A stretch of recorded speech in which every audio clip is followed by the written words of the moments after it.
નમો લોહે સૌહરિહંતામ નમો લોહે સૌહૃદામ નમો લોહે સૌઆયર્યામ નમો લોહે સૌજયામ નમો લોહે સૌત્રિકાળવતી સાવનમ ઓમકારમિંદુ સંયુક્ત નિત્યમ ધ્યાયંતિ યોગિન કામદમોક્ષદો ચૈ ઓંકારાય નમો નમઃ મંગલમ ભગવાન મંગલમ કુટુંબે મંગલમ કુંકુંગાર્યો જૈન્દ્રમો સુમંગલમ નમઃ સમય સાગાય સ્વાનુભૂત્યા ચકાસ્તે ચિત્તવાય ભવાય સર્વમાં વિભાવ નિર્ગુણિદાતા પંચાસ્તિકાય ભગવાન કુંકુંદાચાર્ય રચિત પંચાસ્તિકાય તથા ભગવાન અમૃતચંદ્રાચાર્ય રચિત પંચાસ્તિકાયની ટીકા સમય વ્યાખ્યા એનો સ્વાધ્યાય ચાલે છે. એમાં 37મી ગાથાનો સ્વાધ્યાય આપણે કરી રહ્યા છીએ. આ ગાથાનો અન્વયાર્થ, ટીકા અને એની ઉપર પૂજ્ય ગુરુદેવ કાંજી સ્વામીએ જે વિસ્તાર કર્યો છે એમાંના 4 બોલનો વિસ્તાર આપણે કર્યો છે. હવે આજે 5મા બોલથી લઈએ છીએ. એ પહેલા સહેજ પુનરાવર્તન કરીએ. 37મી ગાથામાં એ વાત આવી કે મુક્ત દશામાં એટલે મોક્ષમાં જીવનો અભાવ થતો નથી, જીવનો સદભાવ જ રહે છે. અન્ય મતમાં એવી માન્યતા છે કે મોક્ષ થાય એટલે પછી જીવનો અભાવ થઈ જાય, જીવ રહેતો નથી. તો એ વાતનું અહીંયા ખંડન કરવામાં આવ્યું અને મૂળ ગાથામાં કુંકુંદાચાર્ય ભગવાને એમ કહ્યું કે જો મુક્ત દશામાં મોક્ષમાં જીવનો સદભાવ ન હોય તો શાશ્વત નાશવંત, ભવ્ય અભવ્ય, શૂન્ય અશૂન્ય, વિજ્ઞાન અને અવિજ્ઞાન એવા ભાવ જીવને વિશે હોય જ નહીં. પરંતુ આ ભાવ તો રહે છે, માટે મોક્ષમાં જીવનો સદભાવ છે. 8 બોલથી આ વાતને સમજાવી કે જીવનો સદભાવ મોક્ષ દશામાં કઈ રીતે છે. એમાંના પહેલા 4 બોલ આપણે કર્યા છે. દ્રવ્ય દ્રવ્યપણે શાશ્વત છે. નિત્ય દ્રવ્યમાં પર્યાયોનો પ્રત્યેક સમયે નાશ થાય છે, છતાંય દ્રવ્ય તો એવું ને એવું જ રહે છે. ત્રીજો બોલ, દ્રવ્ય સર્વદા અભૂત પર્યાયો રૂપે થવા યોગ્ય પરિણમવા યોગ્ય છે. અને ચોથું, દ્રવ્ય સદા ભૂત પર્યાયો રૂપે અભાવ્ય એટલે કે નહીં થવા યોગ્ય છે. એવા 4 બોલ આપણે કર્યા છે. હવે બીજા 4 બોલ આપણે લઈએ છીએ. 5મો બોલ છે, દ્રવ્ય અન્ય દ્રવ્યોથી સદા શૂન્ય છે. 6ઠ્ઠો બોલ છે, દ્રવ્ય સ્વદ્રવ્યથી સદા અશૂન્ય છે.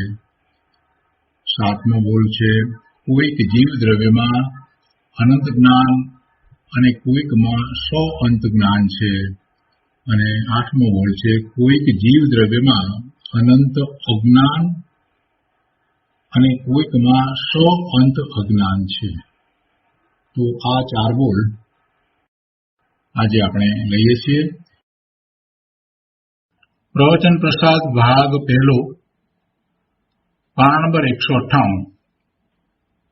અહીંયા બીજા પેરેગ્રાફમાં 5મો બોલ, શૂન્ય ભાવ. ગુરુદેવ કહે છે કે સિદ્ધમાં પરદ્રવ્યથી ખાલીપણું છે. શૂન્ય ભાવ, પરદ્રવ્યથી ખાલીપણું છે એવો શૂન્ય ભાવ. સિદ્ધમાં પરદ્રવ્યથી ખાલીપણું છે. સંસારી જીવ પણ પરથી ખાલી છે. શરીર, કર્મ વગેરે પર પદાર્થોનો સિદ્ધમાં અભાવ છે. સિદ્ધ ભગવાન તો પોતાની પરમાનંદ દશામાં બિરાજે છે. તેમને પર પદાર્થનો આનંદ નથી, તેમજ પર પદાર્થો જગતમાં છે માટે આનંદ છે એમ પણ નથી. અહીંયા એક વાત ગુરુદેવે એ લીધી કે સંસારી જીવ પણ પરથી ખાલી છે. હવે સંસારી જીવ પરથી ખાલી છે એ વાત નિશ્ચયથી બરાબર કહેવામાં આવી છે. વ્યવહારથી આપણે કર્મ સહિત છે એમ કહીએ, પણ છતાંય વાસ્તવમાં તો સંસારી જીવ પણ કર્મરૂપ થતો નથી, કર્મની ઉપાધિરૂપ થતો નથી. એટલે એ બધું એનાથી જુદું જ રહે છે. નિશ્ચયથી તો એવું જ છે, પણ સિદ્ધ દશામાં તો પછી એ પણ રહેતા નથી. જે એની સાથે રહેલા હતા અનાદિના જે કર્મ, એનો પણ અભાવ થઈ જાય છે. એટલે શરીર પણ નથી, કર્મ પણ નથી. એમ સિદ્ધ ભગવાનમાં પરદ્રવ્યથી ખાલીપણું છે, આવો શૂન્ય ભાવ. અને આમ સિદ્ધ ભગવાનને કોઈ પરની ઉપાધિ નથી, કર્મથી પણ હવે તો મુક્ત થયા છે. એટલે કે કર્મ સાથે હતા અને હવે કર્મ પણ રહ્યા નથી. એટલે એક સમયમાં સિદ્ધ ભગવાનનો આત્મા સિદ્ધ શિલા ઉપર બિરાજી જાય છે. છેલ્લું ચરમ શરીર છોડીને એ હલકો ફૂલ થયેલો આત્મા એક સમયમાં બિરાજી જાય છે. તો એ સિદ્ધ ભગવાનનું ખાલીપણું, સિદ્ધ ભગવાનને પરદ્રવ્યથી ખાલીપણું છે એ દર્શાવે છે. પણ નિશ્ચયથી તો કોઈ જીવ છે એને કાંઈ બીજા અન્ય દ્રવ્યથી ભરેલાપણું છે જ નહીં. બીજા અન્ય દ્રવ્યથી તો એ પરથી તો એ ખાલી જ છે. નિશ્ચયથી તો દરેક જીવ, સંસારી જીવ પણ પરથી ખાલી છે. અહીંયા કહે છે કે શરીર, કર્મ વગેરે પરપદાર્થોનો સિદ્ધમાં અભાવ છે. સિદ્ધ ભગવાન તો પોતાની પરમાનંદ દશામાં બિરાજે છે. તેમને પરપદાર્થનો આનંદ નથી, તેમજ પરપદાર્થો જગતમાં છે માટે આનંદ છે એમ પણ નથી. અહીંયા જીવાસ્તિકાયનું વર્ણન ચાલે છે. જીવ અસ્થિ છે અને અસંખ્ય પ્રદેશી કાય પણ છે. જીવનું હોવાપણું છે અને એના અસંખ્ય પ્રદેશ છે, એટલે એને કાય પણ છે. એટલે જીવાસ્તિકાય, જીવાસ્તિકાયને અનાદિ અનંત હોવાપણું છે અને એના અસંખ્ય પ્રદેશ સહિત એનું હોવાપણું છે. આત્મામાં કર્મની શૂન્યતા છે. એટલે જીવાસ્તિકાયનું તો અનંત અનાદિ જેમ છે તેમ જ હોવાપણું અસ્તિત્વ છે. પણ એ અસ્તિત્વની અંદર કર્મ રહેલું નથી. એ અસ્તિત્વ કર્મ સહિત છે એમ નથી. એનું અસ્તિત્વ તો પોતાનું જ છે. કર્મ છે તો એ સાથે રહ્યા છે અને એ એના અસ્તિત્વમાં કાંઈ કરતા નથી. કર્મ છે, અનાદિના કર્મ છે, પણ એ કર્મ એવા ને એવા પણ રહેતા નથી. એ બદલાયા કરે છે.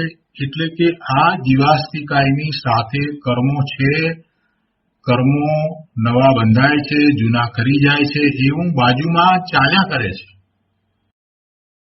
આપણે જ્યાં રહેતા હોઈએ ત્યાં આસપાસના ઘરોની અંદર એમના પ્રસંગો વગેરે ચાલ્યા કરતું હોય અને એને આપણે જોઈએ અને એમાં આપણે રસ લઈએ, રુચિ પણ કરીએ, છતાંય એ બધું પરનું છે.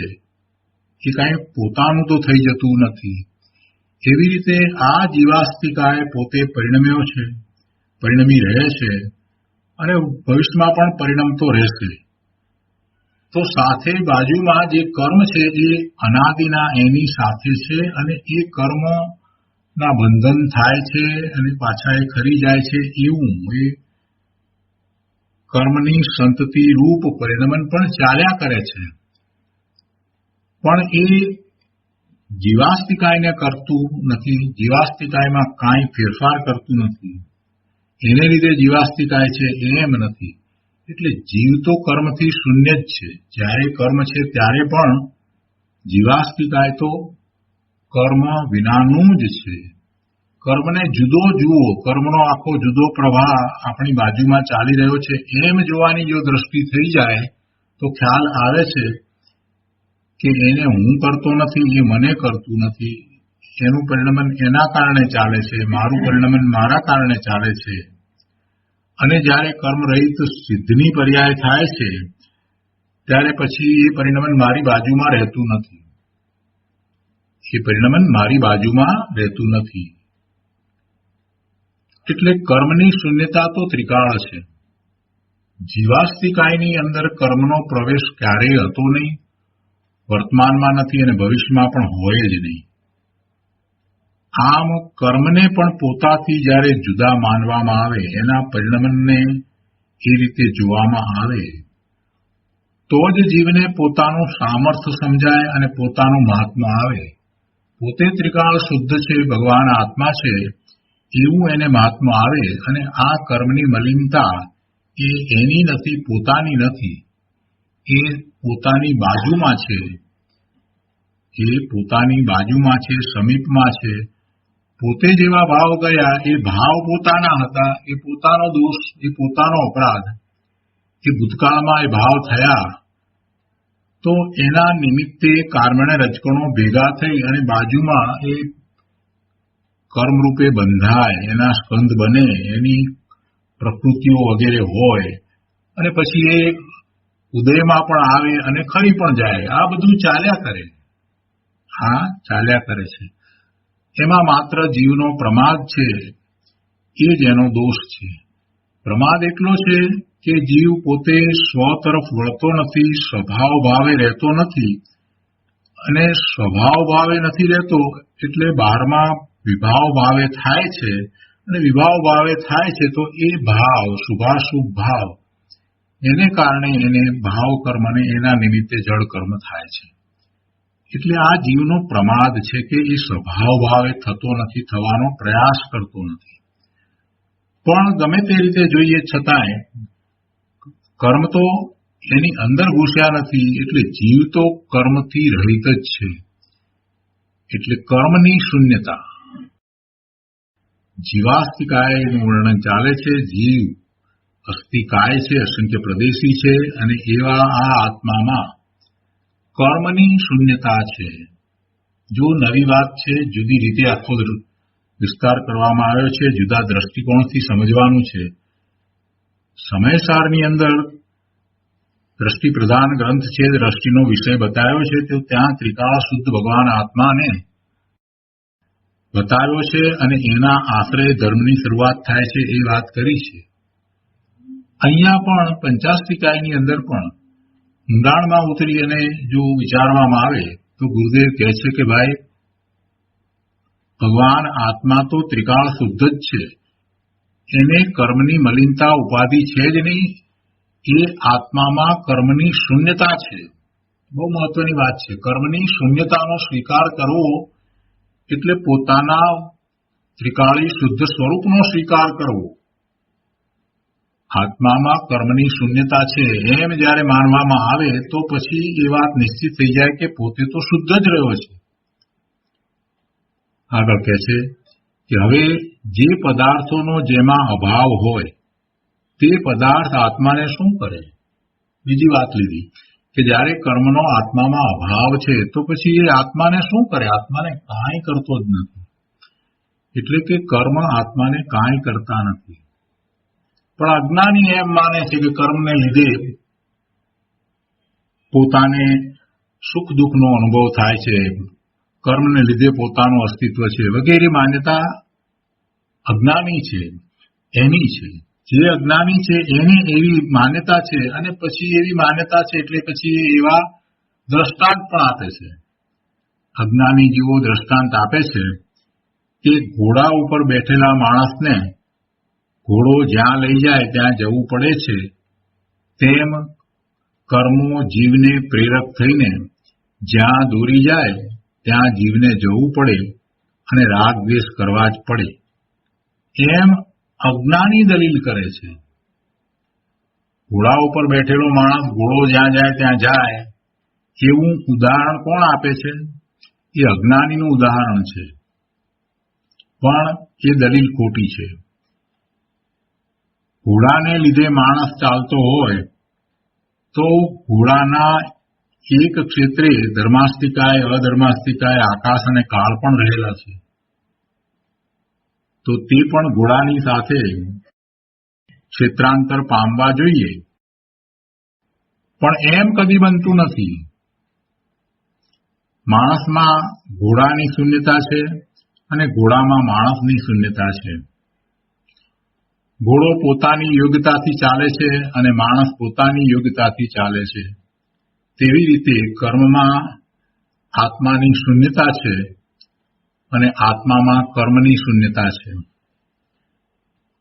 કર્મ કર્મના કારણે તેના અસ્થિકાયમાં છે અને જીવ પોતાના કારણે પોતાના અસ્થિકાયમાં છે.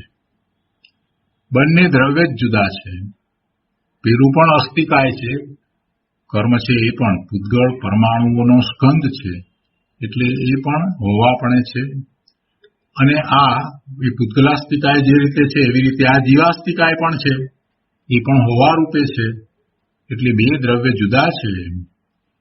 બંને એકબીજામાં અસ્તિત્વ ધરાવતા નથી, ભેળસેળ રૂપ થતા નથી, એક રૂપ થતા નથી, એકબીજાને સ્પર્શતા પણ નથી. આગળ કહે છે, કર્મને લીધે જીવ રાગ દ્વેષ કરતો નથી, પણ પોતાના કારણે એ રાગ દ્વેષ કરે છે. એ એનો દોષ છે. રાગ દ્વેષ જે થાય છે જીવની પર્યાયમાં થાય છે, એ જીવના પ્રમાદને કારણે થાય છે. પ્રમાદ એટલો છે કે સ્વભાવ ભાવે નથી રહેતો એ પ્રમાદ. સ્વભાવ ભાવે હોય તો રાગ દ્વેષ થતા જ નથી. વિભાવ ભાવે થાય છે. કેમ થાય છે? કેમ કે સ્વભાવને જાણતો નથી, સ્વભાવમાં એકાગ્રતા કરતો નથી, એટલે વિભાવ ભાવે રહે છે. અને વિભાવ ભાવે છે તો રાગ દ્વેષ થાય છે. વળી કેટલાક જીવો કહે છે કે બિચારા સિદ્ધને કાળને લીધે જબરજસ્તીથી પરિણમવું પડે છે. આ વાત પણ ખોટી છે. એ પણ અજ્ઞાન ભાવ છે. સિદ્ધને એક તો બિચારા કહેવાય નહીં, અને બીજી વાત એ કે એમને જબરજસ્તીથી પરિણમવું પડે કાળને લીધે, એમ પણ નથી. એક દ્રવ્ય બીજા દ્રવ્યને પરિણમાવતું નથી. દરેક દ્રવ્યનું પરિણમન સ્વતંત્ર રીતે થાય છે, તો એમાં કાળ દ્રવ્યને નિમિત્ત કહેવામાં આવે છે, પણ નિમિત્ત કાંઈ કરતું નથી. કાળ દ્રવ્ય પોતે પણ પરિણમી રહ્યું છે. કાળ દ્રવ્ય પોતે પણ પરિણમી રહ્યું છે, એની પણ પર્યાય થાય છે.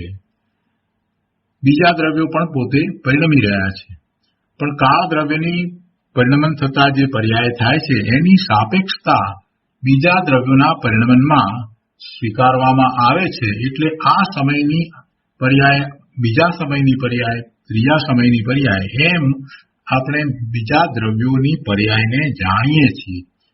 પણ દ્રવ્યોનું પરિણમન તો સ્વતંત્ર થાય છે.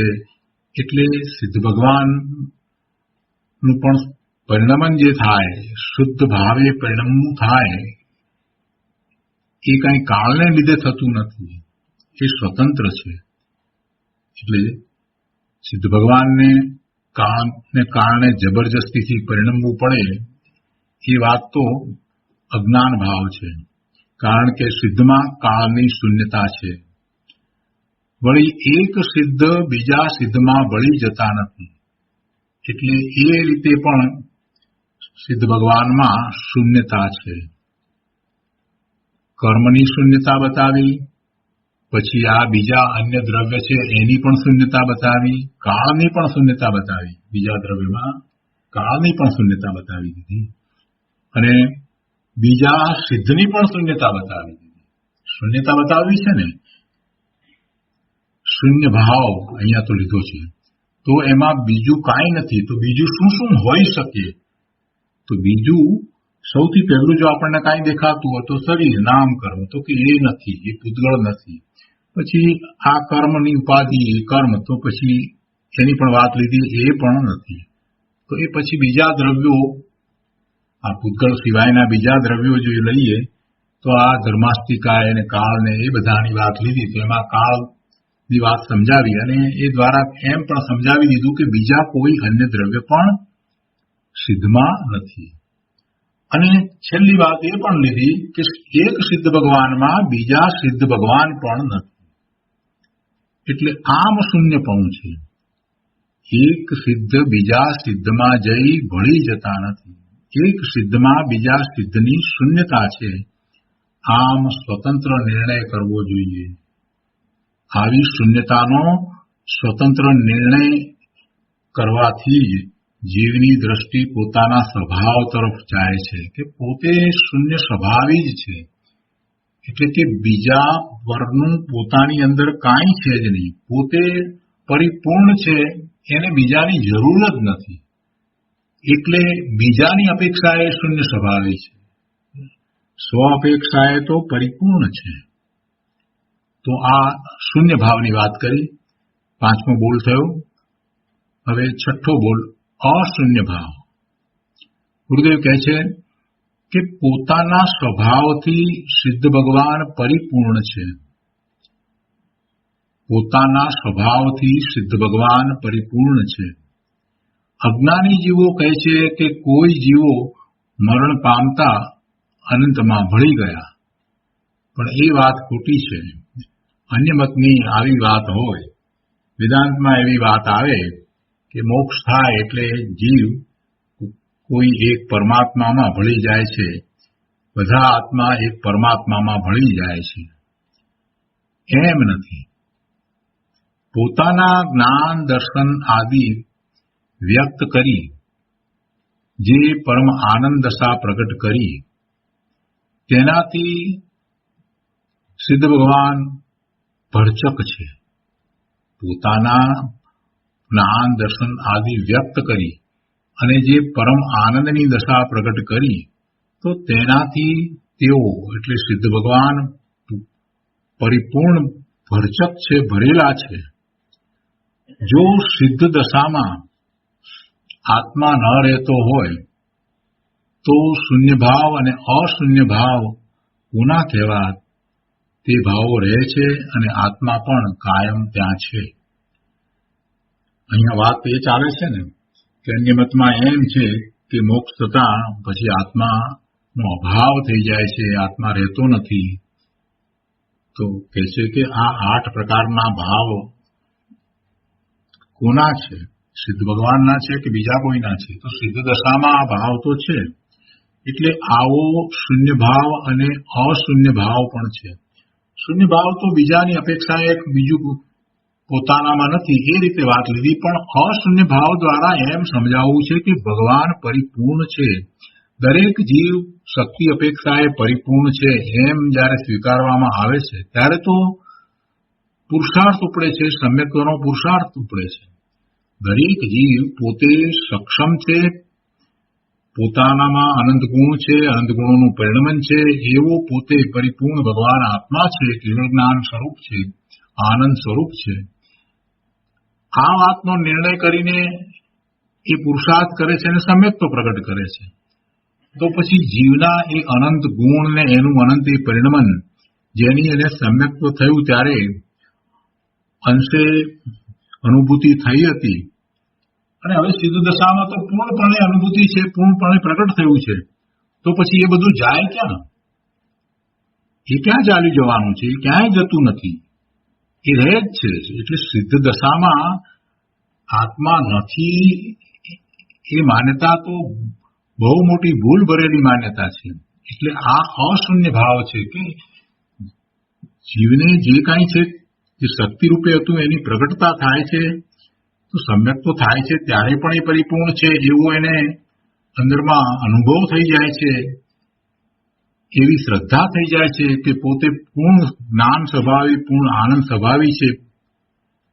તો પછી પૂર્ણ દશાની વ્યક્તતા થાય તો એ બધું કઈ ચાલ્યું જાય?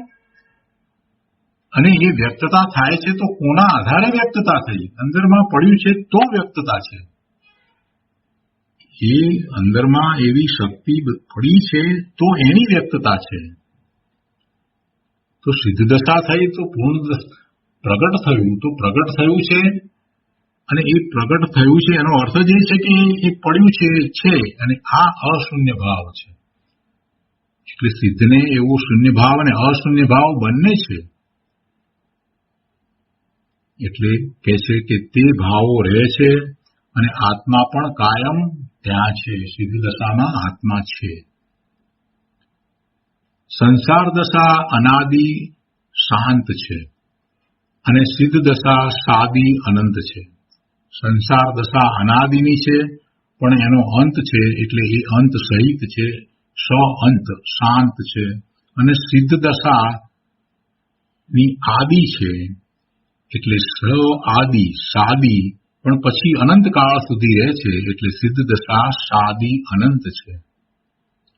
પણ જીવની અસ્તિત્વ તે કાળ છે. જીવ તો અનાદિ અનંત છે. જીવની કોઈ આદિ નથી અને એનો કોઈ અંત નથી. એટલે જીવાસ્તિકાય તો અનાદિ અનંત છે. એમાં કેટલોક કાળ સંસાર દશાનો છે તો એ અનાદિ અંત અને પછીનો કાળ જે છે તે સિદ્ધ દશાનો છે તો એ આદિ અનંત છે. એટલે જીવ તો અનાદિ અનંત છે. આ પ્રમાણે જીવાસ્તિકાયનું સ્વરૂપ જાણી અલ્પજ્ઞતાને તથા સ્વરૂપને જાણીને તેને હે રૂપ સમજી ઉપાદે તો શુદ્ધ આત્મા સમજવું. જીવાસ્તિકાયનું સ્વરૂપ જાણીને અલ્પજ્ઞતાને હે રૂપ જાણવી એને છોડવી અને પોતાના સ્વરૂપને જેમ છે તેમ જાણી અને એના આશ્રય પુરુષાર્થ કરવો. શુદ્ધ આત્માને જાણીને એની પ્રાપ્તિનો પુરુષાર્થ કરવો. તો આ 6 બોલ થયા. હવે 7મો બોલ છે વિજ્ઞાન. યથાર્થ પદાર્થનું જાણવું તે વિજ્ઞાન છે. પદાર્થોનું જેમ છે તેમ યથાર્થ જ્ઞાન કરવું એ વિજ્ઞાન છે. વિશેષપણે જ્ઞાન એટલે કે જેમ છે તેમ યથાર્થ જ્ઞાન એ વિજ્ઞાન છે. સિદ્ધ ભગવંતોમાં કેવળ જ્ઞાન છે. સિદ્ધ ભગવંતોમાં કેવળ જ્ઞાન છે. કેટલાક લોકો કહે છે કે મેષનો નાશ કરવો હોય તો દીવાનો નાશ કરવો જોઈએ. દીવામાંથી મેષ ઉત્પન્ન થાય છે. દીવો પ્રગટે છે અને ઉપર ઝાડ જે હોય છે તો એની મેષ થાય છે. તો એ મેષનો નાશ કરવો હોય તો દીવાનો નાશ કરવો જોઈએ એમ કેટલાક લોકો કહે છે. આવું ઉદાહરણ આપે છે. એવી રીતે રાગ દ્વેષરૂપી વિકારનો નાશ કરવો હોય તો આત્મજ્ઞાન સ્વભાવરૂપી દીવડાનો નાશ કરવો જોઈએ. આવું કેટલાક લોકો કહે છે. આ સત્ય નથી પણ કેટલાક લોકો આવું વિચિત્ર ઉદાહરણ આપી ખોટું ઉદાહરણ આપીને વાત કરે છે કે મેષનો નાશ કરવો હોય તો દીવાનો નાશ કરવો જોઈએ. એવી રીતે આ વિકારનો નાશ કરવો હોય તો આત્મજ્ઞાન સ્વભાવરૂપી દીવડાનો નાશ કરવો જોઈએ. પણ તે દલીલ ખોટી છે. કેમ કે દીવો છે ને ઉપર મેષ થાય છે એવી રીતે આ જ્ઞાન સ્વભાવરૂપ દીવડો આત્મા એનું પરિણમન થાય છે એટલે વિકાર થાય છે એવી એમાં તો માન્યતા ભરેલી છે. એટલે એને તો એ ખ્યાલ નથી કે ભગવાન આત્માનું પરિણમન શુદ્ધ પણ હોય છે. અનંત કાળ સુધી એને એવું અશુદ્ધ પરિણમન જોયું જાણ્યું છે એટલે એને તો એમ જ છે કે એને તો અશુદ્ધ પરિણમન જ હોય. રાગ દ્વેષ રૂપે જ પરિણમન હોય. પણ એને એનું ભાન નથી કે અનંત જીવો સિદ્ધ થયા છે અને એમનું નિર્મળ પરિણમન તો અનંત કાળ સુધી રહેવાનું છે. જેટલો કાળ વિભાવરૂપ રાગ દ્વેષ ભાવરૂપ પરિણમન થયું એના કરતા અનંત ગણા કાળ સુધી સ્વભાવ ભાવે પરિણમન થવાનું છે.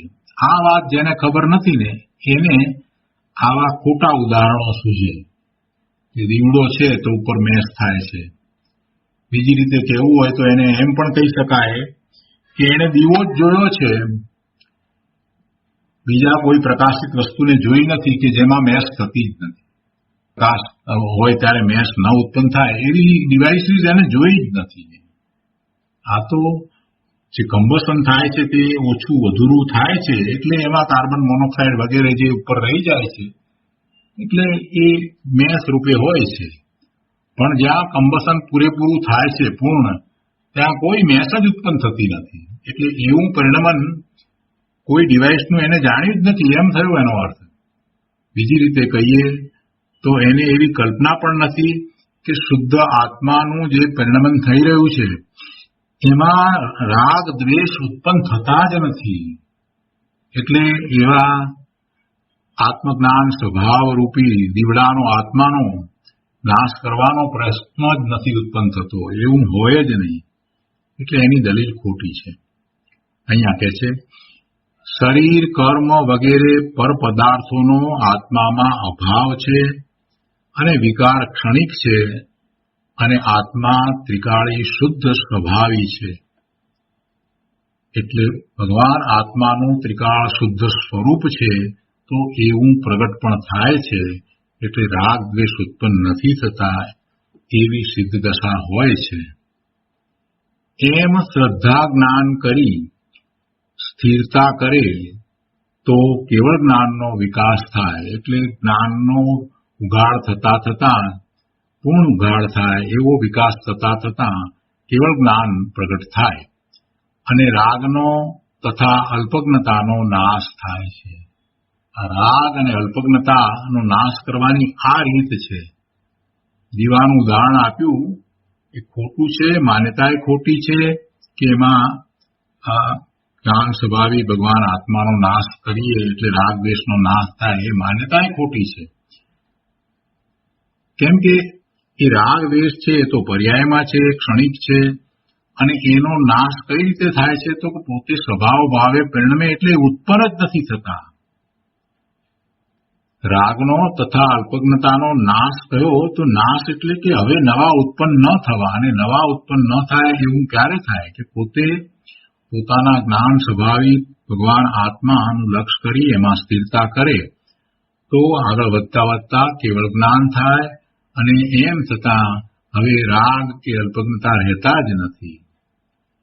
સિદ્ધ અસ્તિકાય છે, જ્ઞાનથી ભરેલા છે.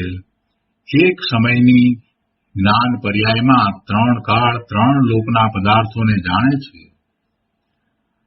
આવા સિદ્ધ પરમાત્મા નો વિચાર કરી એવું પોતાનું સ્વરૂપ છે એમ પોતાની ઉપર વસ્તુ સ્વરૂપને ઉતારીને આખો પુરુષાર્થ થાય છે. તો આ 7મો બોલ વિજ્ઞાનનો થયો. હવે 8મો બોલ છે અવિજ્ઞાન. ગુરુદેવ એમાં કહે છે કે ઇન્દ્રિય અને મનના નિમિત્તે થતા ક્ષાયોક્ષમિક જ્ઞાન, મિથ્યા જ્ઞાન તથા અધૂરા જ્ઞાનનો સિદ્ધમાં અભાવ છે. અવિજ્ઞાન, અવિજ્ઞાનમાં એ વાત આવી કે એને અભાવ છે. શેનો અભાવ છે તો એને અધૂરા જ્ઞાનનો, મિથ્યા જ્ઞાનનો અભાવ છે. ગુરુદેવે આ વાતને બહુ સરસ રીતે અહીંયા સમજાવી છે. આપણે જયારે ટીકાનો અભ્યાસ કર્યો ત્યારે ટીકામાં પંડિતજીએ થોડીક સ્પષ્ટતા કરી હતી. તો ત્યાં એમ કહ્યું હતું 7મા બોલ અને 8મા બોલની વાત જયારે આવી તો ત્યાં એમ કહ્યું હતું 7મા બોલને વિશે એમ કહ્યું હતું કે સમ્યક્ત્વથી ચ્યુત થવાનો ન હોય એવા સમ્યક્ત્વી જીવને અનંત જ્ઞાન છે અને જે ચ્યુત થવાનો હોય એવા સમ્યક્ત્વી જીવને અંત જ્ઞાન છે. એ વાત ત્યાં કરી હતી. અને પછી 8મા બોલને વિશે એમ વાત કરી હતી કે અભવ્ય જીવને અનંત અજ્ઞાન છે અને જેને કોઈ કાળે પણ જ્ઞાન થવાનું છે એવા અજ્ઞાની ભવ્ય જીવને અંત અજ્ઞાન છે. એટલે જ્ઞાનની વાત લઈ અને પંડિતજીએ ત્યાં એ વાત લીધી હતી. કેમ કે 7મા બોલની અંદર આચાર્ય ભગવાને એમ કહ્યું કે કોઈક જીવ દ્રવ્યમાં અનંત જ્ઞાન અને કોઈકમાં અંત જ્ઞાન છે. એટલે એનો અર્થ, સાદો અર્થ પંડિતજીએ એ રીતે કર્યો કે અનંત જ્ઞાન છે અનંત જ્ઞાન છે અને અંત જ્ઞાન છે, તો અનંત જ્ઞાન તો કેવળ જ્ઞાન છે, તો અનંત જ્ઞાન છે. ને અંત જ્ઞાનમાં પંડિતજીએ એમ સ્પષ્ટતા કરી કે જે ચ્યુત થવાનો હોય એવા સમ્યક્ત્વી જીવને અંત જ્ઞાન છે. અને અજ્ઞાનને વિશે એ રીતે વાત આવી કે જે અભવ્ય જીવ છે એને અનંત અજ્ઞાન છે, એને અનંત અજ્ઞાન છે. અને ભવ્ય જીવને અજ્ઞાન છે પણ એ અનંત નથી, અંત છે, એના અજ્ઞાનનો અંત આવી જાય છે.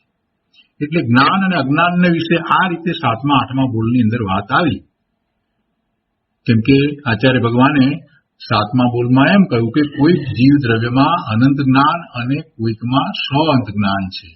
હવે એના ઉપરથી વિજ્ઞાનની વાત ગુરુદેવે સમજાવી કે કેવું જ્ઞાન છે. કોઈક જીવમાં અનંત જ્ઞાન છે એની વાત લીધી. એટલે જીવને એવું જ્ઞાન છે, વિશેષ જ્ઞાન, વિજ્ઞાનની વાત લીધી. અને એમાં અંત જ્ઞાન જે લેવામાં આવ્યું તો અહીંયા એમ કહ્યું કે જે ચ્યુત થવાનો હોય તેવા સમ્યક્ત્વી જીવને અંત જ્ઞાન છે. હવે ગુરુદેવ આની સ્પષ્ટતા કરે છે કે અંત જ્ઞાન કઈ રીતે છે, અંત જ્ઞાન કેવી રીતે છે. તો ગુરુદેવ અહીંયા એ વાતની સ્પષ્ટતા કરે છે કે જે સમ્યક જ્ઞાન છે એ સમ્યક જ્ઞાનની પર્યાય વિલીન થઈ જાય છે અને કેવળ જ્ઞાનની પર્યાય પ્રગટ થાય છે. આ જ્ઞાનનો અંત બતાવ્યો. અંત જ્ઞાન, અંત સહિત જ્ઞાન, જ્ઞાનનો અંત આવે. કઈ રીતે અંત આવે? સમ્યક્ત્વથી ચ્યુત થઈ જાય અને મિથ્યા દ્રષ્ટિ થઈ જાય એવી વાત નથી કરવી. એટલે ગુરુદેવે અહીંયા એ સ્પષ્ટતા લીધી છે કે જ્યારે સમ્યક દર્શન થયું છે ત્યારે જ્ઞાન છે અને પછી આગળ વધતા વધતા કેવળ જ્ઞાન પ્રગટ કરે છે, તો જે સમ્યક જ્ઞાન જે છે એ પર્યાય ચાલી જાય અને કેવળ જ્ઞાનની પર્યાય થાય. એટલે સમ્યક જ્ઞાન અંત છે અને કેવળ જ્ઞાન છે તે અનંત છે. આ ભાવ છે, આ આખો ભાવ છે. ગુરુદેવે એ ભાવને મૂળ ગાથામાંથી કાઢ્યો છે. તો કે છે અહીંયા અવિજ્ઞાનની વાત લીધી છે ને એના આખા વિસ્તારની અંદર આ વાતને લેવામાં આવી છે. એટલે 7મા બોલની જે વાત અને 8મા બોલની વાતને અહીંયા આગળ લેવામાં આવી છે. એટલે આ વાત આપણે ફરીથી લીધી. તો શું કહે છે કે ઇન્દ્રિય અને મનના નિમિત્તે થતા ક્ષાયોપશમિક જ્ઞાન, મિથ્યા જ્ઞાન તથા અધૂરા જ્ઞાનનો સિદ્ધમાં અભાવ છે. એટલે એ ગયું, એ અધૂરું જ્ઞાન, મિથ્યા જ્ઞાન એ બધું ગયું. ક્ષાયોપશમિક જ્ઞાન જે છે તે અધૂરી દશામાં હોય. મિથ્યા જ્ઞાન તો પહેલા થતું રહ્યું હોય, સમ્યક તો થયું હોય ત્યારે, અને અધૂરું જ્ઞાન તો એ બધું સિદ્ધમાં નથી. એનો અભાવ એટલે એનો અંત થઈ જાય છે. એમ જ્ઞાનનો અંત માટે અવિજ્ઞાન કહ્યું છે. આ અવિજ્ઞાન છે. સિદ્ધ દશામાં જીવ ન હોય તો વિજ્ઞાન ને અવિજ્ઞાન છે એમ સી રીતે કહેવાય? આ જ્ઞાન અને વિજ્ઞાન છે એની વાત કરીએ છીએ, પણ એ કોની વાત છે? સિદ્ધ ભગવાનની વાત છે. તો સિદ્ધ ભગવાન સિદ્ધ દશામાં હોય જ નહીં, એ જીવ હોય જ નહીં, તો પછી આ જ્ઞાન વિજ્ઞાન છે એ વાત કઈ રીતે બને? એટલે એ વાત તો કાઢી નાખો કે સિદ્ધ દશાની અંદર જીવ રહેતો નથી, અભાવ થઈ જાય છે, એ વાત તો કાઢી જ નાખો. એ તો વાત છે જ. અહીંયા વિશેષ સમજવાનું છે. એટલે ગુરુદેવ અહીંયા 1, 2, 3, 4 કરી અને વાત આપણને સમજાવે છે. કેમ કે સિદ્ધમાં જીવ તો કાયમ રહે છે એ વાત તો બહુ સારી રીતે હવે નક્કી થઈ ગઈ, સિદ્ધ થઈ ગઈ. હવે મૂળ વાત ઉપર આવીએ. ગુરુદેવ અહીંયા કહે છે કે પહેલું, સિદ્ધ જીવોમાં જ્ઞાન અનંત છે. સિદ્ધ જીવોમાં જ્ઞાન અનંત છે. પોતાના આત્માનું જ્ઞાન કરી, નિર્વિકારી ધ્યાન કરી જે જ્ઞાન સિદ્ધ દશામાં પ્રગટ્યું તે અનંત કાળ સુધી રહેવાનું છે. સિદ્ધ કઈ એમનેમ થયા? ના, એમનેમ તો થયા નથી. પહેલા સમ્યક તો પ્રગટ કર્યું, પોતાના આત્માનું જ્ઞાન ભાન કર્યું, અને પછી એવો જ પુરુષાર્થ આગળ કર્યો. એટલે નિર્વિકલ્પ ધ્યાનમાં કોઈ વિકલ્પ નથી એમ નિર્વિકલ્પ ધ્યાનમાં વારંવાર એવો પુરુષાર્થ કરી, એમાં લીનતા કરી, એકાગ્રતા વિશેષપણે કરી અને સ્થિરતા કરી અને કેવળ જ્ઞાન પ્રગટ થયું અને પછી સિદ્ધ દશા થઈ. એટલે કહે છે કે પોતાના આત્માનું જ્ઞાન કરી, નિર્વિકારી ધ્યાન કરી, જે જ્ઞાન સિદ્ધ દશામાં પ્રગટ્યું તે અનંતકાળ સુધી રહેવાનું છે. અહીં કાળ અપેક્ષાએ અનંત સમજવું, અનંત કાળ સુધી જ્ઞાન રહેવાનું છે. એટલે કાળ અપેક્ષાએ અનંત સમજવું. જ્ઞાન તો પરિપૂર્ણ જ છે, પણ કાળ અપેક્ષાએ અનંત. આ સિદ્ધ ભગવાનના જીવાસ્તિકાયનો સ્વભાવ છે. હવે સિદ્ધ ભગવાનનું જ્ઞાન આમ અનંત કાળ સુધી રહેવાનું હોય તો જ્ઞાન કોના આધારે રહેશે? જીવ હશે તો રહેશે કે એમને રહેશે? એટલે જીવનો અભાવ થઈ જાય એવી વાત જ રહેતી નથી. તો આવો સિદ્ધના જીવાસ્તિકાયનો સ્વભાવ છે. જે કેવળ જ્ઞાન પ્રગટ થયું, આત્માનું જ્ઞાન કરી અનંત ચક્ષુ ખીલી ગયા અને જ્ઞાનનો વિકાસ સંપૂર્ણ થયો, તો એવું એ કેવળ જ્ઞાન પ્રગટ થયું તો તે અનંત કાળ સુધી ટકે એવો સિદ્ધ ભગવાનના જીવાસ્તિકાયનો સ્વભાવ છે. એટલે સિદ્ધ ભગવાન મોક્ષમાં અભાવરૂપ થાય એ વાત તો છે જ નહીં. આત્માનો અભાવ થઈ જાય એ વાત તો રહેતી જ નથી. એવા એ સિદ્ધ પરમેશ્વર આદરણીય છે. એક વાત આ સિદ્ધ ભગવાનના અનંત જ્ઞાનની વાત કરી. હવે બીજી વાત આગળ કહે છે કે સાધક જીવોનું જ્ઞાન અંત છે. અહીંયા સમજવાનું છે. બહુ સરસ સ્પષ્ટતા કરી છે. આવી સ્પષ્ટતા બીજે ક્યાંય મળતી નથી. ગુરુદેવ કહે છે કે સાધક જીવોનું જ્ઞાન અંત છે, શાંત છે. જીવે આત્માનું ભાન કર્યું કે વિકાર મારું સ્વરૂપ નથી, હું ચિદાનંદ સ્વભાવી છું. આ સાધક દશાની વાત છે. સાધક દશામાં એને સમ્યક્ત થયું હોય અને એને આત્મજ્ઞાન થયું હોય, સ્વાનુભૂતિ થઈ હોય, તો પછી એને જે શ્રદ્ધાન થાય છે તો એમાં જીવને કેવું શ્રદ્ધાન હોય છે, કેવું જ્ઞાન હોય છે? તો કહે છે કે જીવે આત્માનું ભાન કર્યું કે વિકાર મારું સ્વરૂપ નથી, હું ચિદાનંદ સ્વભાવી છું. અને એવું ભાન થતાં ક્ષયોક્ષમિક જ્ઞાન સમ્યક રૂપે પરિણમ્યું. આ ક્ષયોક્ષમિક જ્ઞાન છે, જ્ઞાનનો ઉગાડ પૂર્ણ નથી પણ સમ્યક છે. એટલે આવું ભાન થતાં, પોતાના આત્માનું ભાન થતાં સમ્યક્ત થયું છે, ત્યારે એ ક્ષયોક્ષમિક જ્ઞાન સમ્યક રૂપે પરિણમ્યું. તે સમ્યક જ્ઞાનની શરૂઆત થઈ. આ સમ્યક જ્ઞાન છે, કેવળ જ્ઞાન નથી. સમ્યક જ્ઞાન છે એ પણ પર્યાય છે, કેવળ જ્ઞાન છે એ પણ પર્યાય છે. એટલે ગુરુદેવ આગળ કહે છે કે કેવળ જ્ઞાન થતા ક્ષયોક્ષમિક જ્ઞાનનો અભાવ થઈ જાય છે. એ તો પર્યાય છે ને.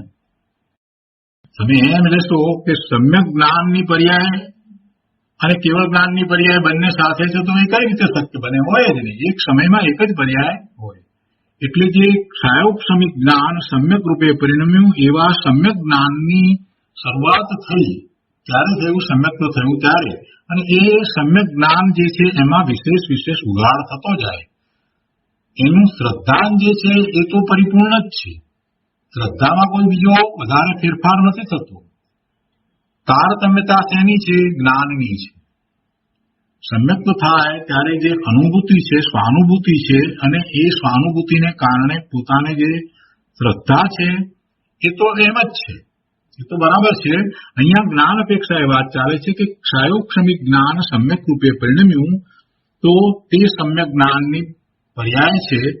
અને એ સમ્યક જ્ઞાનની પર્યાય જ્યારે કેવળ જ્ઞાન થાય છે તો એનો અભાવ થઈ જાય છે. એ સમ્યક જ્ઞાનની પર્યાય હવે રહેતી નથી. કેવળ જ્ઞાન થતાં ક્ષયોક્ષમિક જ્ઞાનનો અભાવ થઈ જાય છે. માટે તેને શાંત કહેલ છે, અંત કહેલ છે. જ્ઞાનને આ રીતે અંત કહેલ છે. એટલે મૂળ ગાથામાં જે 100 અંતની વાત કરવામાં આવી ને એ આ રીતે છે. કઈ રીતે છે? કહ્યું ને કે કોઈક જીવમાં અનંત જ્ઞાન અને કોઈકમાં શાંત જ્ઞાન છે, 100 અંત જ્ઞાન છે. જે વાત લીધી છે તો એ આ અર્થમાં વાત લેવામાં આવી છે. બહુ સરસ સ્પષ્ટતા કરી છે ગુરુદેવે. અહીંયા કહે છે, એક સમયની પર્યાયની વાત ન લેવી, પ્રવાહ રૂપે વધારેમાં વધારે ટકે તો ઉત્કૃષ્ટ 66 સાગરોપમ સુધી એવું ને એવું રહે. તેની વાત છે, સમ્યક્ત થયા પછીથી દેવની ગતિ થાય અને પછી આયુષ્ય એનું વધારે વધારે આટલું હોય અને પછી એ અપેક્ષાથી વાત લીધી છે. 33 સાગરોપમનું આયુષ્ય હોય અને એ રીતે આખી વાત લીધી છે. એટલે પછી શું થાય તો કે કેવળ જ્ઞાન થાય અને કેવળ જ્ઞાન થાય તો પછી એનો અંત આવે. એક સમયની પર્યાયની વાત ન લેવી, પ્રવાહ રૂપે વધારેમાં વધારે ટકે તો ઉત્કૃષ્ટ 66 સાગર સુધી એવું ને એવું રહે. પછી કેવળ જ્ઞાન થતા અંત આવે છે એવો તે જીવાસ્તિકાયનો સ્વભાવ છે. શ્રેણિક રાજા વર્તમાનમાં નરકમાં છે, સાયોપશમિક સમ્યક જ્ઞાન છે, ત્યાંથી નીકળી આવતા ભવે તીર્થંકર થશે તો તે જ્ઞાનનો અંત આવશે અને કેવળ જ્ઞાન પ્રગટ કરશે. આ 100 અંત જ્ઞાન, 100 અંત જ્ઞાન આ રીતે લેવાનું છે. કેવળ જ્ઞાન પ્રગટ થાય એટલે એ જ્ઞાન સમ્યક જ્ઞાનની પર્યાયનો અંત આવ્યો અને કેવળ જ્ઞાનની પર્યાય પ્રગટ થઈ. એમ 100 અંત છે કે તે જ્ઞાનનો અંત આવશે અને કેવળ જ્ઞાન પ્રગટ કરશે તે સાદી અનંત કાળ સુધી રહેશે. એવું કેવળ જ્ઞાન સાદી અનંત કાળ સુધી રહેશે. તે બધો જીવાસ્તિકાયનો સ્વભાવ છે. જ્ઞાનાવરણીય કર્મનો ક્ષયોક્ષમ છે માટે ક્ષયોક્ષમિક જ્ઞાન છે એમ નથી. જો એ મહત્વની વાત પાછી આવી ગઈ. ત્યાં ક્ષયોક્ષમિક જ્ઞાન છે તો એમાં જ્ઞાનાવરણીય કર્મનો ઉદય છે ના, એ તો નિમિત્ત કારણ છે, કેમ કે એ દ્રવ્ય જ જુદું છે. એ તારો પર્યાય સ્વભાવ છે. ક્ષયોક્ષમિક જ્ઞાન કેમ છે? એ તારો પર્યાય સ્વભાવ છે. તારી દરેક સમયે પર્યાય છે, અવસ્થા છે, તો તારા જ્ઞાનની પણ અવસ્થા છે. એ ક્ષયોક્ષમિક જ્ઞાન અવસ્થા છે એ પણ તારો પર્યાય સ્વભાવ છે. એ વખતે એવી યોગ્યતા છે અને એ યોગ્યતા જ્ઞાનાવરણીય કર્મે કરી છે એમ નથી. તારી એવી યોગ્યતા છે તો સામે જ્ઞાનાવરણીય કર્મ જે છે એના ઉદય વર્તે છે એવો નિમિત્ત નૈમિતિક સંબંધ છે. અને તારી યોગ્યતા હવે બદલાઈ અને ક્ષયોક્ષમિક જ્ઞાનને બદલે હવે કેવળ જ્ઞાનની થઈ તો સામે હવે જ્ઞાનાવરણીય કર્મનો ક્ષય થઈ જાય છે. એટલે એવો નિમિત્ત નૈમિતિક સંબંધ છે, પણ કોઈ કોઈને આધીન નથી. એટલે એ તારો પર્યાય સ્વભાવ છે. જ્ઞાન ગુણ તો અનાદિ અનંત છે. હું કોઈનો કરતા હરતા નથી. જો અહીંયા વાત લઈ લીધી, આ વાત પર્યાયની ચાલે છે, જ્ઞાન ગુણની વાત નથી. જ્ઞાન ગુણ તો અનાદિ અનંત છે. આ ક્ષયોક્ષમિક જ્ઞાન, સમ્યક જ્ઞાન અને કેવળ જ્ઞાનની વાત જયારે લઈએ છીએ તો એ બધી પર્યાય છે. એટલે એમાં છે બધો ફેરફાર અને એ બધો પર્યાય સ્વભાવ છે અને એ પર્યાય સ્વભાવ પણ બીજા પરને કારણે નથી. અને અંદરમાં જે જ્ઞાન ગુણ છે એ તો અનાદિ અનંત પૂર્ણ છે. આગળ કે છે, હું કોઈનો કરતા હરતા નથી. પુણ્યનો કરતા નથી તેમજ જ્ઞાન પરને લીધે થતું નથી એવું ભાન કરી જે જ્ઞાન પ્રગટે છે તે સમ્યક જ્ઞાનની શરૂઆત થઈ અને પછી એનો અંત જરૂર આવશે. અંત આવશે એટલે કે કેવળ જ્ઞાન થશે. તું કેવળ જ્ઞાનને અવશ્ય પ્રગટ કરીશ. સમ્યક જ્ઞાનની શરૂઆત થઈ તો હવે તને કેવળ જ્ઞાન થશે. એમ આ અંત જ્ઞાનની વાત કરી. માટે જીવાસ્તિકાયના સ્વભાવનું તું યથાર્થ જ્ઞાન કર. હવે ત્રીજી વાત ગુરુદેવ કહે છે કે અભવી મિથ્યાદ્રષ્ટિ જીવ કોરડું મગ જેવા હોય છે. તેમાંથી કોઈ જીવો ક્રિયાકાંડ કરે. કોની વાત ચાલે છે? અભવી મિથ્યાદ્રષ્ટિ જીવ. અભવી મિથ્યા દ્રષ્ટિ જીવ અભવી છે એટલે એ જ્ઞાન ભાવે થતા નથી. જ્ઞાન ભાવે થતા નથી એટલે દ્રવ્યશ્રુતનો અભ્યાસ કરતા નથી એમ કહેવાનો આશય નથી. દ્રવ્યશ્રુતનો ઘણો અભ્યાસ કરે, શાસ્ત્રનું ઘણું જ્ઞાન હોય, તે છતાંય પોતે જ્ઞાન ભાવે પરિણમતા નથી એટલે એ અભવ્ય છે. અને જ્ઞાન ભાવે પરિણમતા નથી તો પછી એમનો મોક્ષ પણ થતો નથી. તો એવા અભવી મિથ્યા દ્રષ્ટિ જીવ કોરડું મગ જેવા છે. જેમ કેટલાક મગ હોય એ ચઢતા નથી અને કોરડું મગ કહેવામાં આવે. બાફવામાં આવે પણ એ ચડે નહીં. એટલે એવા જીવોમાંથી કોઈ જીવો ક્રિયાકાંડ કરે, શરીરના ખંડ ખંડ ટુકડા થવા છતાં ક્રોધ કરતા નથી, દયા પાળે, મુનિપણું લે, પણ આત્મા શું છે તેનું ભાન ન કરે. એટલે પોતે ભગવાન આત્મા જ્ઞાન સ્વરૂપ છે એમ પોતે અનુભૂતિ કરી શકતા નથી. તેવા અભવી મિથ્યા દ્રષ્ટિનું અજ્ઞાન અનાદિથી તો છે પણ અનંતકાળ સુધી રહેવાનું છે. એટલે આ અભવીનું જે અજ્ઞાન છે તે અનાદિ અનંત છે. હવે આ અજ્ઞાનની વાત કરવી છે ને, 8મા બોલની વાત ચાલે છે ને. અજ્ઞાન અનાદિ અનંત છે. કોનું? અભવીનું. 8મા બોલની અંદર હવે વાત લીધી ને કે કોઈક જીવ દ્રવ્યમાં અનંત અજ્ઞાન કયા જીવમાં? તો કે છે આ અભવ્ય જીવમાં. અને કોઈકમાં અંત અજ્ઞાન કોને છે? ભલે જે મિથ્યા દ્રષ્ટિ અનાદિનો છે એને જે ભવ્ય છે તો એને અંત અજ્ઞાન હોય છે, અજ્ઞાનનો અંત આવે છે. અભવ્ય જીવને અનંત અજ્ઞાન છે, અભવ્ય જીવને અનંત અજ્ઞાન છે અને એને કોઈ કાળે જ્ઞાન થવાનું નથી એટલે એને અનાદિ અનંત અજ્ઞાન.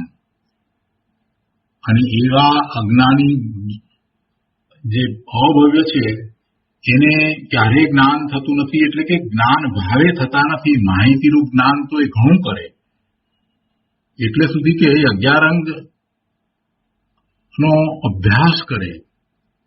11 અંગ અને 9 પૂર્વ સુધીનો અભ્યાસ એને હોય, બધું કંઠસ્થ હોય, બીજાને સમજાવે એવું પણ જ્ઞાન બધું હોય, પણ છતાંય પોતે સ્વભાવ ભાવે આત્મભાવે જ્ઞાન ભાવે પરિણમતા નથી એટલે એ અજ્ઞાન છે. અને એ અજ્ઞાનનો અંત આવતો નથી. અજ્ઞાન અનાદિનું ચાલ્યું આવે છે એટલે અભવ્ય જીવને અનંત અજ્ઞાન છે.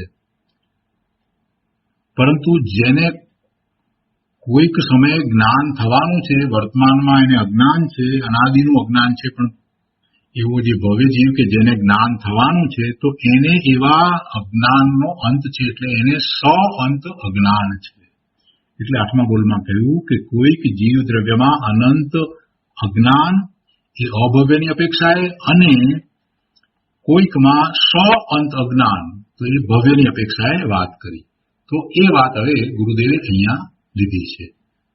તો કહે છે કે અભવી મિથ્યા દ્રષ્ટિ જીવ કોરડું મગ જેવા હોય છે, તેમાંથી કોઈ જીવો ક્રિયાકાંડ કરે, શરીરના ખંડ ખંડ ટુકડા થવા છતાં ક્રોધ કરતા નથી, દયા પાળે, મુનિપણું લે, પણ આત્મા શું છે તેનું ભાન ન કરે. તેવા અભવી મિથ્યા દ્રષ્ટિનું અજ્ઞાન અનાદિ અનંત કાળ સુધી રહેવાનું છે એવા પણ જીવો છે.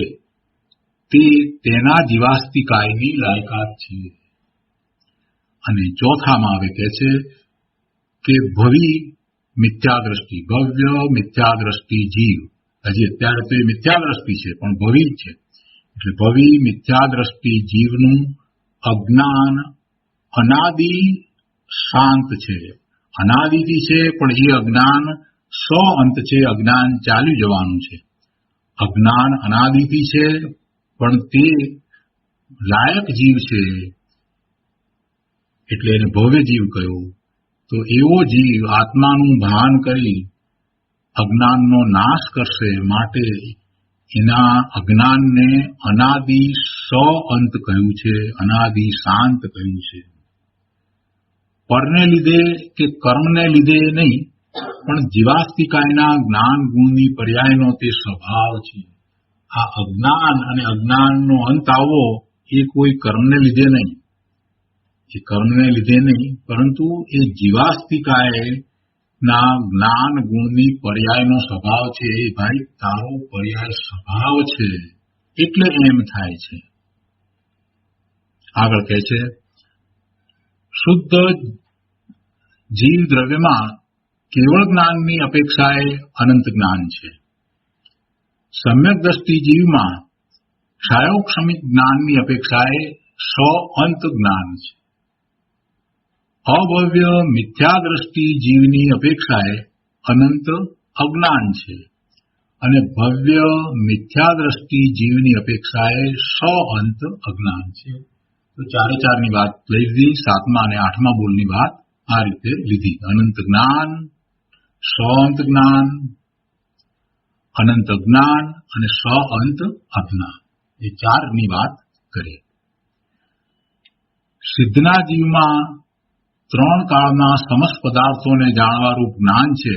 તેથી ત્યાં જ્ઞાન ભાવ કહેવામાં આવે છે. અને ઇન્દ્રિયો અને મનના અવલંબને પ્રગટતા ક્ષાયોક્ષમિક જ્ઞાનનો સિદ્ધમાં અભાવ છે. એટલે સિદ્ધને આ જ્ઞાનનો અભાવ છે, ક્ષાયોક્ષમિક જ્ઞાનનો અભાવ છે. કેમ કે સિદ્ધને હવે ક્યાં ઇન્દ્રિયો વગેરેથી જાણવું થાય છે. એટલે ફરીથી એ સ્પષ્ટતા કરી છે. વિનાશી જ્ઞાનની અપેક્ષાએ અજ્ઞાન ભાવ જાણવો. બે પ્રકાર એટલે કે જ્ઞાન અને અજ્ઞાન ભાવ સિદ્ધ દશામાં જીવ કાયમ ન હોય તો કેવી રીતે બને? એટલે આ જ્ઞાન ભાવ અને અજ્ઞાન ભાવની જે વાત કરી એ સિદ્ધ દશામાં સિદ્ધનો જીવ હોય જ નહીં તો કેવી રીતે બને? એટલે કે સિદ્ધ મુક્ત દશામાં, મોક્ષની દશામાં જીવ હોય જ છે. અહીંયા ભાવાર્થની અંદર વાત કરે છે કે જે અજ્ઞાની જીવ મોક્ષ અવસ્થામાં જીવનો નાશ માને છે, આ તો મિથ્યા દ્રષ્ટિની માન્યતા છે અને બીજા અન્ય મતની માન્યતા છે, બૌદ્ધ વગેરે અન્ય મતની માન્યતા છે. શું કે મોક્ષ અવસ્થામાં જીવનો નાશ. તો કહે છે કે જે અજ્ઞાની જીવ મોક્ષ અવસ્થામાં જીવનો નાશ માને છે તેને સમજાવવા માટે આ 8 ભાવ કયા છે. જો અહીંયા આ માન્યતા તો મિથ્યા માન્યતા છે, અજ્ઞાનીની માન્યતા છે. એટલે જે દર્શનની અંદર, જે આ બૌદ્ધ આદિ મતની અંદર આવી માન્યતા છે તો પછી એને આપણે જૈન દર્શનની સમાન કહીએ, સમકક્ષ કહીએ, એ વાત કેટલી યોગ્ય છે? આ કેટલાય જૈનો સમજ્યા વગર બોલે છે કે બધા ધર્મ સરખા. એક સ્ટેજ ઉપર બધા ભેગા થયા હોય અને પાછા એમ બોલે બધા ધર્મ સરખા. ભાઈ ક્યાં બધા ધર્મ સરખા છે? વેદાંતમાં આવી માન્યતા હોય કે આત્મા કોઈ પરમાત્મામાં ભળી જાય, આવી મિથ્યા માન્યતા હોય અને પછી આપણે એમ કહીએ કે બરાબર છે બધું, એમાં પણ બરાબર છે, બધા ધર્મ સરખા. અને પછી એમના કોઈકે લખેલા એ લોકો જેને શાસ્ત્ર કહે છે એનો આપણે અભ્યાસ કરીએ અને એમ પાછા કહીએ કે એમાં પણ આ જીનેશ્વર ભગવાને જેવી વાત કરી છે, જૈન શાસ્ત્રમાં જેવી વાત આવે છે એવી વાત આવે છે. એ કેવી રીતે બને? જ્યાં મિથ્યાત્વ છે ત્યાં પછી વાત જ હોય નહીં. એટલે એ માન્યતા જે છે એ ખોટી છે. આપણને એ લખનારાઓ પ્રત્યે કોઈ દ્વેષભાવ છે એમ નથી. કે પતંજલિ પ્રત્યે કે વ્યાસ મુનિ એના પ્રત્યે આપણને કોઈ બીજો દ્વેષભાવ નથી. માત્ર વાત એ છે કે એમની એ માન્યતા ખોટી છે. ગીતામાં લખાયું હોય કે પતંજલિમાં લખાયું હોય, ગમે તેમાં લખાયું હોય, પણ એ માન્યતા ખોટી છે. જીનેશ્વર ભગવાન કથિત માર્ગમાં જે વાત છે એ પ્રમાણે જોવા જઈએ તો એમની એ માન્યતા ખોટી છે. તો ખોટી માન્યતાને ખોટી કેવી છે? વ્યક્તિગત જીવની કોઈની વાત નથી. જૈન દર્શનમાં તો જીવ માત્રને જૈન કરવો છે. જે જીનેશ્વર ભગવાનની આજ્ઞા આમન્યામાં છે, જે જીનેશ્વર કથિત માર્ગને માને છે એ જૈન છે. એને નાત જાત સાથે કોઈ સંબંધ જ નથી. એટલે વાત આ છે. એટલે પછી બીજા મતના એમના કહેલા શાસ્ત્રોને આપણે શાસ્ત્ર માનીએ અને એમ કહીએ કે એમાં પણ આ જ વાત છે તો એ વાત ઠીક નથી. એવો અભ્યાસ પણ કરાય નહીં. વાત બરાબર નથી. જો અહીંયા 8 બોલ દ્વારા સમજાવી દીધું કે ભાઈ સિદ્ધ ભગવાન તો હોય જ છે, રહે જ છે, અને અન્ય મતની અંદર તો એ ઊંધી માન્યતા છે. એટલે એ અજ્ઞાનીની માન્યતા છે.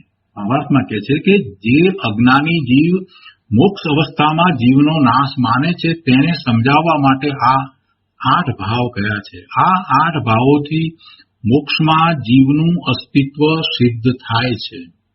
જો 8 ભાવ ન હોય તો જીવ દ્રવ્યનો અભાવ થઈ જાય અને જીવ દ્રવ્યનો અભાવ થતાં સંસાર અને મોક્ષ બંને અવસ્થાનો અભાવ માનવાનો પ્રસંગ આવે.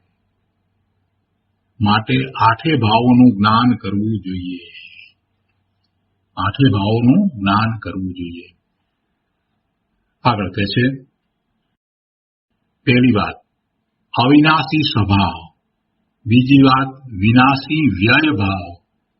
વિનાશી શું છે? વ્યય ભાવ છે, પર્યાયનો એ વ્યય ભાવ. અવિનાશી દ્રવ્યનો ભાવ, અવિનાશી સ્વભાવ અને વિનાશી વ્યય ભાવ પર્યાયનો ભાવ છે, પર્યાયનો વ્યય થાય છે. એ પણ સિદ્ધ ભગવાનને છે. દરેક સમયે એમની પણ પર્યાય બદલાય છે. આ વાત આપણે લીધી ને એટલે વ્યય ભાવ સિદ્ધ ભગવાનને છે.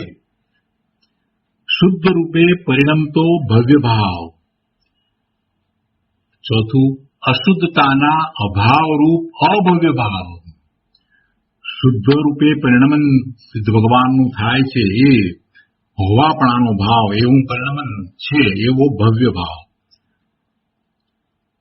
અને ચોથામાં અશુદ્ધતાના અભાવરૂપ અભવ્ય ભાવ. અશુદ્ધતાના અભાવરૂપ જે ભાવ એ અભવ્ય ભાવ એવું પરિણમન, અશુદ્ધતાના અભાવરૂપ પરિણમન એમનું થાય છે એમ એ ભાવ.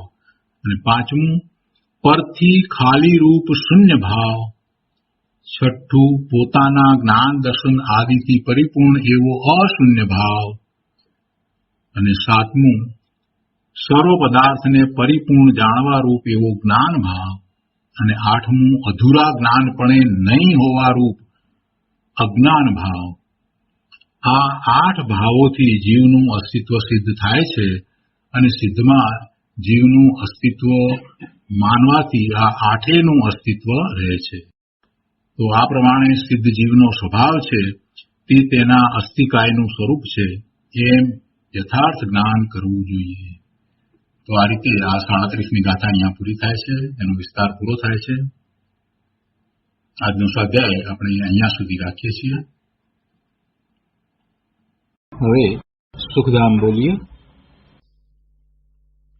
સુખધામ અનંત સુસંકટહી દિન રાત રહે તદ જ્ઞાનમહી પ્રકાંતિ અનંત સુધામય છે પ્રણમો પદતે વરતે જયતે પ્રણમો પદતે વરતે જયતે